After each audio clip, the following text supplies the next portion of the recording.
Good morning বন্ধুরা, আমি পারমিতা আবার একটি নতুন ব্লগ নিয়ে হাজির হয়ে গেছি। এখন বাজে তোমার মোটামুটি 6:30 মতো।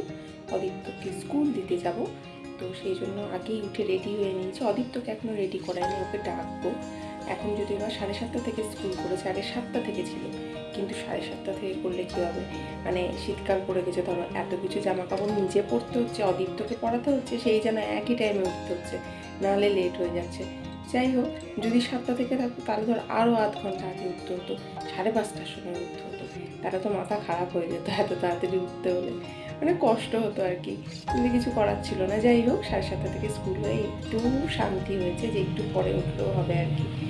আজকে অবশ্য অতনু দিতে যাবে না আমাদেরকে, আজকে বাবাকে বলেছি, বাবা দিতে যাবে। অতনু একটু শরীরটা খারাপ, মানে ঠান্ডা লেগেছে ওরও, তো এত সকালবেলায় তাই ও বলছিল যে যাবে। আমি দেখলাম যে থাক, একটু ঘুমুক, দুপুরবেলা ধরো ঘুমাতে পারে না, সময় হয় না, আসে না তখন, সেই জন্য ধরো তাই বাবাকে আজকে ফোন করে বলে দিয়েছি যে তুমি একটু এসো, তোমার সঙ্গেই যাবো বাবাকে নিয়ে। আর আসার সময় কিছু সব কিছু বাজার টাজারও কেনার আছে, তো যাই হোক সব কাজই হয়ে যাবে, কোনো অসুবিধা নেই। আজকের মা আসবে, মানে দুই মা মিলে আজকে খুব গল্প হবে, আড্ডা হবে। মা বলছিল যে যাচ্ছি যখন রান্না করে দেবো, তোকে রান্না করতে হবে না।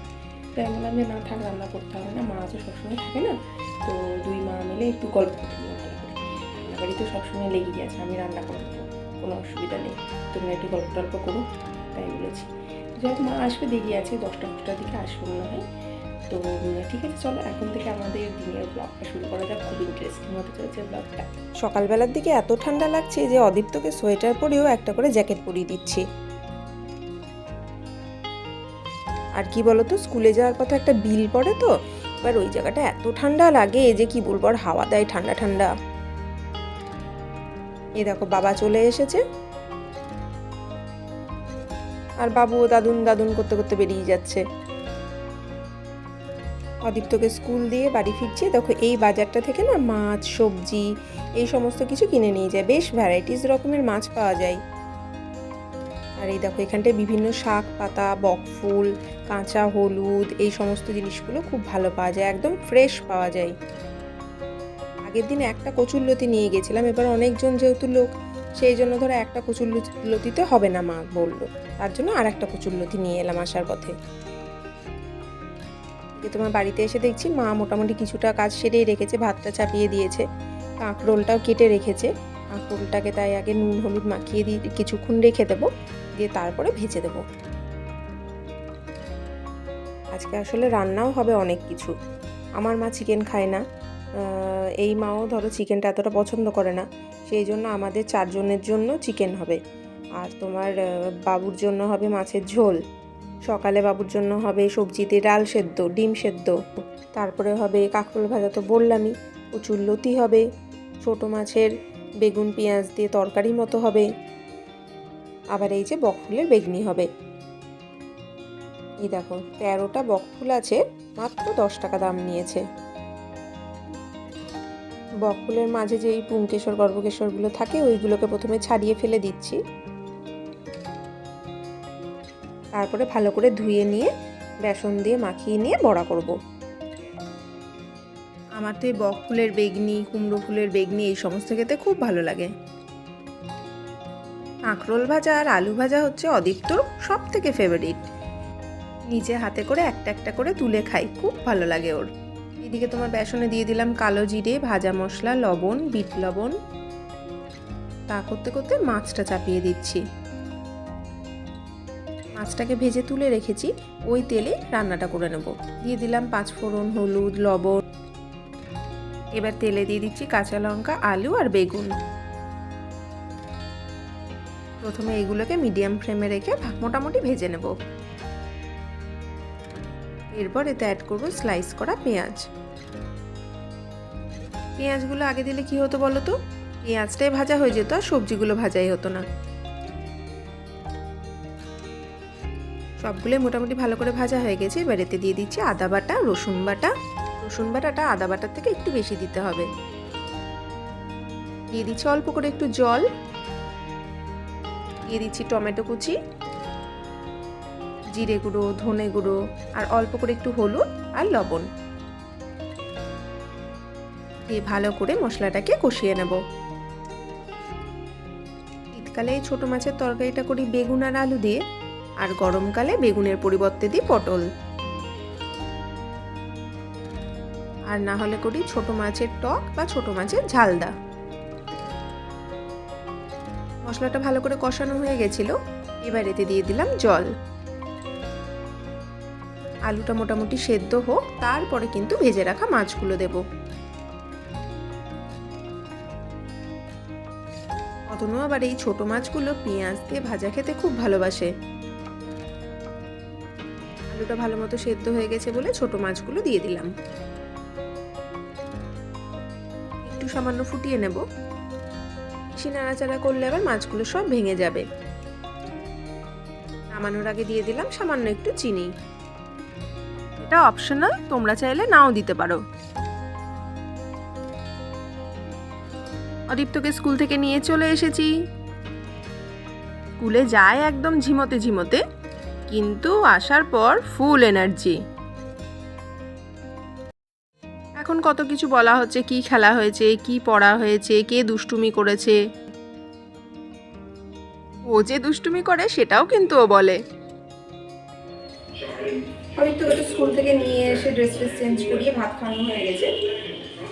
এবার অদিত্যর মাছের ঝোলটা চাপাবো দিয়ে আমাদের রান্না কিছুটা হয়েছে। তোমার কাঁকরোল ভাজাটা হয়েছে, আর মুসুর ডালটা সেদ্ধ করে রেখেছি, ওটা রসুন দিয়ে ছুঁকে দেবো। আর ছোটো মাছের তরকারিটা হয়েছে, এখনো চিকেন হবে আর তোমার কচুরলতিটা হবে। এই কচুরলতিটা একটু সময় লাগবে, আর তোমার চিকেনটা তো একটু সময় লাগবে। দুটো বড় রান্নায় বাকি আছে, সেই জন্য ভাবলাম অদিত্যর মাছের ঝোলটা চাপিয়ে দিই, তাহলে দুদিকে দুটো চাপিয়ে দেবো, দুটো জিনিস। আর কি বলতো, অদিত্যর রান্নাটা হয়ে গেলে না আমি নিশ্চিন্তে খিদে পেয়ে গেলে খাই দিতে পারবো। আর মা কিছুটা কেটে দিয়েছে, আর একটু বাকি আছে কাটা।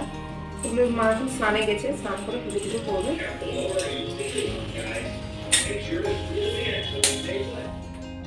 সবাই বলল মুড়ি দিয়েই এই বকফুলের বেগনিটা খাবে, তার জন্য বকফুলের বেগনিটা এখনই ভেজে নিচ্ছি। সবই ঠিক আছে, আর বলো না, বেসনে না হলুদ দিতে ভুলে গেছি। অল্প করে একটু বেগনিও ভেজে নিচ্ছি।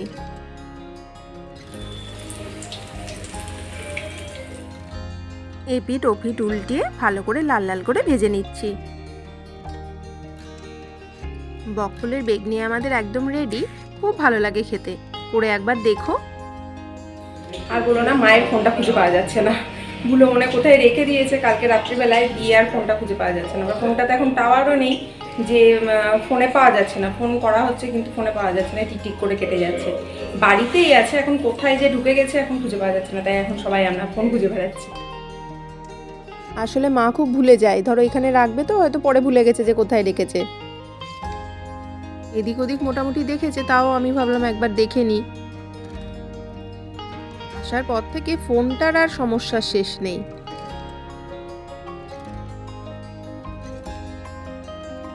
যাই হোক, অবশেষে ফোনটাকে পাওয়া গেল।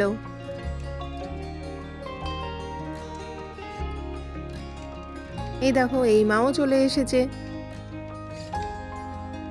কচুরলতি কিছুটা কাটা বাকি ছিল, তাই মাকে বললাম তুমি একটু কেটে দাও, তাহলে আমি কচুরলতি রান্নাটা চাপিয়ে দিতে পারবো। আর যেহেতু ধর অদীপ্ত আজকে স্কুল গেছে, ও একটু তাড়াতাড়ি ঘুমোবে খেয়ে দে, তাই রান্নাটা শেষ না হওয়া পর্যন্ত নিশ্চিন্তি নেই। দেখো, কচুরলতির খোসাগুলোকে ভালো করে ছাড়িয়ে নিতে হয়, যেই রকম ভাবে তোমার সজনে ডাঁটার খোসাগুলো ছাড়িয়ে নেওয়া হয় ঠিক সেই রকম ভাবে। আর অদীপ্ত তো এখানে খেলা শুরু করে দিয়েছে ওর গাড়ি নিয়ে। প্রথমে কচুরলতিটাকে ভালো করে সেদ্ধ করে নিতে হবে।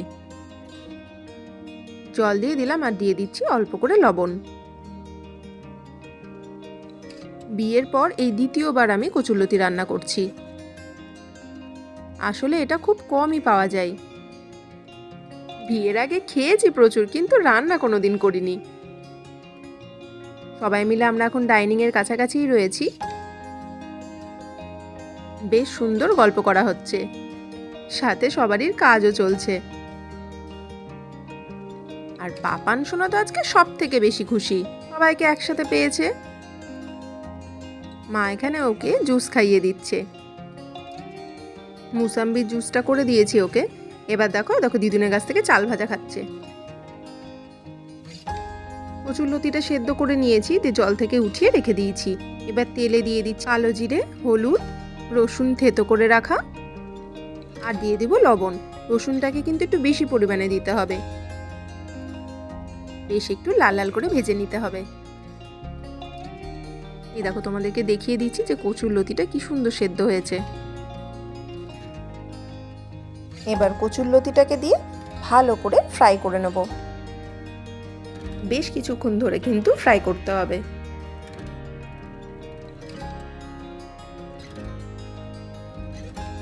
আর দেখবে ফ্রাই করতে করতে কিছুটা ভেঙে যায়, আর আমিও একটু এইভাবে একটু ম্যাশ করে দিচ্ছি। তোমরা চাইলে গোটা গোটাও রাখতে পারো। এবার সর্ষে কাঁচা লঙ্কা বেটে নিচ্ছি। ভালো করে ফ্রাই করা হয়ে গেছে, অল্প করে চিনি দিয়ে একটু মিশিয়ে নিলাম। এবার সর্ষে আর কাঁচা লঙ্কা বাটাটা দিয়ে দিলাম। রেসিপিটা একটু ঝালঝালি ভালো লাগে, সেই জন্য লঙ্কার পরিমাণটা একটু বেশি দিলাম। এই কচুরলতিতে না মাঝে মধ্যে জানো তো গলা ধরে, তাই শেষে নামানোর আগে একটু লেবুর রস দিয়ে দিলাম, দিয়ে ভালো করে একটু মিশিয়ে নিচ্ছি। একদম অন্য ধরনের একটা রেসিপি কিন্তু আজকে তোমাদের সাথে শেয়ার করলাম। বাড়িতে অবশ্যই রান্না করে জানিও যে কেমন হয়েছিল খেতে। দুই মা আর অদিত্য এখন ছাদে গেছে, দিয়ে খুব গল্প চলছে, মজা চলছে, তাই আমি ভাবলাম দেখতে আসি। মোটামুটি রান্না কমপ্লিটই হয়ে গেছে, চিকেনটা হচ্ছে হওয়ার দিকেই, আর ভাতটা চাপাবো, তাহলেই হয়ে যাবে। এই দেখো তিনজনে মিলে এখন ছাদে কি না করে বেড়াচ্ছে। শীতকালে কিন্তু এই রোদটা বেশ ভালোই লাগে বলো। এই দেখো যে কটা ক্লিপ বেঁচেছিল সেই কটাকে নিয়ে আবার চলে এলো, এগুলোকে ঢেলে এখন খেলা চলবে। যেহেতু বাবু সোয়েটারটা পরে আছে, সেই জন্য মা শাড়ি দিয়ে গার্ড করে আছে রোদটাকে। ফুড়ি ফুড়ি মাথায় দিয়ে দেখো করাটাই বাকি আছে আজকে, তাই শ্যাম্পু করবো ভেবেছি। শীতকাল এলেই আমার আবার ড্যান্ড্রফ শুরু, তাই দেখো এখনো ড্যান্ড্রফ শুরু হয়ে গেছে। চুলকালেই ব্যাস ড্যান্ড্রফগুলো পুরো উঠছে, এই এক সমস্যা শীতকালে, অন্য কোনো সময় হয় না জানো তো, শুধুমাত্র শীতকালটাতেই ড্যান্ড্রফটা হয়। অনেক শ্যাম্পু ইউজ করেছি, তোমার হেড এন্ড শোল্ডার, তারপরে তোমার প্যান্টিন, কোনো কিছুতেই কোনো কাজ হয় না, মানে প্রত্যেকবার শীতকালে হবেই। কিন্তু এই অ্যামোয়ের এই অ্যান্টি ড্যান্ড্রফ শ্যাম্পুটা ইউজ করেছি, আগের বার থেকে ইউজ করছি, তো বেশ ভালো, মানে অন্যান্য অ্যান্টি ড্যান্ড্রফ শ্যাম্পুর থেকে অনেক ভালো। অন্যগুলো কি ধরে একবার দিলাম তো আবার হয়তো 3-4 দিন পরে শ্যাম্পু করবো তবেগা সেটা ক্লিয়ার হয়, কিন্তু এইটা দেওয়ার পরে মোটামুটি 7-10 দিন পরে হবার হয়তো একটুখানি হয়, তা করতে করতে তার একবার শ্যাম্পু দেওয়া হয়েই যায়। ইভেন এমনকি এইটা একবার দিই আর নর্মাল এমনি শ্যাম্পু শ্যাম্পু এটা কি হচ্ছে সেটা দিই, তো তাতে কিন্তু ড্যান্ড্রফটা অনেকটাই কমে যায়। সেই জন্য আগের বার থেকে এই অ্যামোয়ের অ্যান্টি ড্যান্ড্রফ শ্যাম্পুটা ইউজ করছি, খুব ভালো। কিন্তু ঘরে যাবো, বেশ যাবো, চলো ঘরে। কি ঠাকুর করেছিস সেটা? আচ্ছা, আর বানাও নি? বেশ। এই বইয়ের ওপর বই নিচে রাখতে হয় না। ও বাবা এখন ঠাকুর বেড়াতেই ব্যস্ত। কবে থেকে ব্যানারটা লাগাবো করে আজকে শেষ পর্যন্ত লাগানো হচ্ছে। দুই বাবা খাচ্ছে আর এখানে দুই মা এসে বারান্দায় গল্প করছে। সবাই মিলে একসঙ্গে থাকতে কি ভালোই না লাগে। আর বলো না, বহরমপুরে তোমার ভৈরব ঠাকুরের খুব ধুম হয়, মানে শিব ঠাকুরেরই, মহাদেবেরই। তো সেই জন্য বাড়ির সামনে দিয়ে প্রচুর ভৈরব ঠাকুর যাচ্ছে বিসর্জনের জন্য। আর যেটা মানে প্রথম যে ভৈরবটা হয়েছিল, মানে আদি ভৈরব ঠাকুর যেটা, সেটা ধরো দেখিয়ে নিয়ে এসেছি, বিশাল বড় হয়, ভীষণ জাগ্রত, প্রচুর ভিড় হয়। তো সেইখান থেকে ওর এখন ভৈরব বানানো শুরু হয়েছে। এবার ভৈরব যেহেতু অনেকটা বড় ভৈরব দেখে এসেছে, সেই জন্য ভৈরবগুলো অনেক বড় বড় হচ্ছে। আর এই সবে মা কালী পুজো হয়েছে, ওই বাড়িতে যেহেতু মা কালীর পুজো হয়, সেই জন্য মা কালীটাও দেখেছে, ধরো বিসর্জন থেকে শুরু করে সব কিছুই, মানে আনা, পুজো, বিসর্জন সব কিছু দেখেছে। সেই জন্য এখন মা কালী, তা ভৈরব ঠাকুর, হনুমানজি, এখানে একসঙ্গে হনুমানজির পুজোও হয় কিছু কিছু জায়গায়।